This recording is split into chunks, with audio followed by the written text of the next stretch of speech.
ഇത് നമ്മുടെ നാട്ടുമാങ്ങയാണ്. അതായത് പണ്ടൊക്കെ എന്താ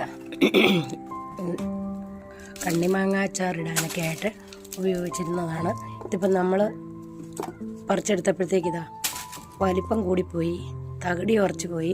നല്ല സൂപ്പർ, നല്ല ഉറപ്പുള്ള മാങ്ങയാട്ടോ ഈ മാങ്ങ. നമുക്ക് കുറേ ഉപ്പിലിടാം, കുറച്ച് അരിഞ്ഞ് അച്ചാറിടാം. പറിക്കാൻ ഒരാഴ്ച വൈകിപ്പോൾ ഒരു 1-1.5 ആഴ്ച മുമ്പ് പറിച്ചിരുന്നെങ്കിൽ ഇത് നമുക്ക് നല്ല കണ്ണിമാങ്ങ അച്ചാർ ഉണ്ടാക്കാമായിരുന്നു. ഇനിയിപ്പോൾ ഇത് ചെയ്യാൻ പോണത് എന്താണെന്ന് ചോദിച്ചാൽ, ചെത്തുമാങ്ങയായിട്ടും ഉപ്പിലിടാം. ചെത്തുമാങ്ങയാക്കുക, ഉപ്പിലിടുക. അതുപോലെ തന്നെ കുറച്ച് അരിഞ്ഞ് അച്ചാറുണ്ടാക്കണം, മോക്ക് കൊടുത്തു വിടാൻ വേണ്ടി. അപ്പം അങ്ങനെയൊക്കെയുള്ള പരിപാടിയാണ്. ഞാനിനി അച്ചാറുണ്ടാക്കിയിട്ട് കാണിക്കാവേ. ഇതാ നമ്മുടെ അച്ചാർ റെഡിയായിരിക്കുകയാണ്. ഇതിനി സിപ്ലോക്ക് കവറിനകത്താക്കി പായ്ക്ക് ചെയ്യണം. ഇതിന് ഞാൻ ചേർത്തിരിക്കുന്നത് എന്തൊക്കെയാണെന്ന് ചോദിച്ചാൽ, മുളക് പൊടി ചേർത്തു, ലേശം മഞ്ഞൾപ്പൊടി ചേർത്തു, അതുപോലെ തന്നെ കായപ്പൊടി, ഉലുവ വറുത്ത് പൊടിച്ച് ചേർത്തു, പിന്നെ കരിയാപ്പില ചേർത്തു, ഇഞ്ചി വെളുത്തുള്ളി, ഇത്രയും കൂട്ടമാണ് ഇതിനകത്ത് ചേർത്തിരിക്കുന്നത്.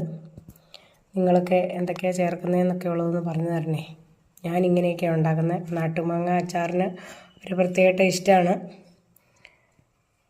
അപ്പം ഇത്രയൊക്കെയാണ് ഇന്നത്തെ വീഡിയോയിൽ കാണിക്കുന്നത്. നമ്മളിത് അരിഞ്ഞതിൻ്റെയൊക്കെ എടുക്കാനായിട്ട് മറന്നുപോയി, ലേശം തിരക്കായിപ്പോയി.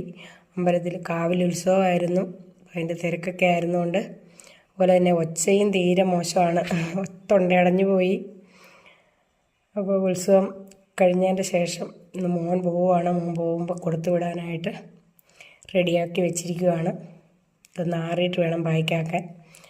ഞാൻ എണ്ണ ചൂടായി, നല്ലെണ്ണ ഒഴിച്ച് ചൂടായപ്പോൾ അതിനകത്തേക്ക് കറിവേപ്പില, വെളുത്തുള്ളി, ഇഞ്ചി ഒക്കെ ഇട്ട് ചൂടായി കഴിഞ്ഞപ്പോൾ നല്ല ഒരു ചുവപ്പ് നിറം വന്നപ്പോൾ അതിനകത്തേക്ക് മുളക് പൊടി, കായപ്പൊടി ഇത്രയും ചേർത്ത്, ലേശം വിനാഗിരിയും ചേർത്ത് മാങ്ങയിട്ട് ഇളക്കി വാങ്ങി വെച്ചിട്ട് കുറച്ച് ഉലുവപ്പൊടിയും കൂടി ഇട്ട് ഇളക്കി വെച്ചിരിക്കുന്നതാണ്. അപ്പോൾ ഇത്രയൊക്കെയാണ് ഇന്നത്തെ വീഡിയോ. ഓക്കെ കൂട്ടുകാരെ.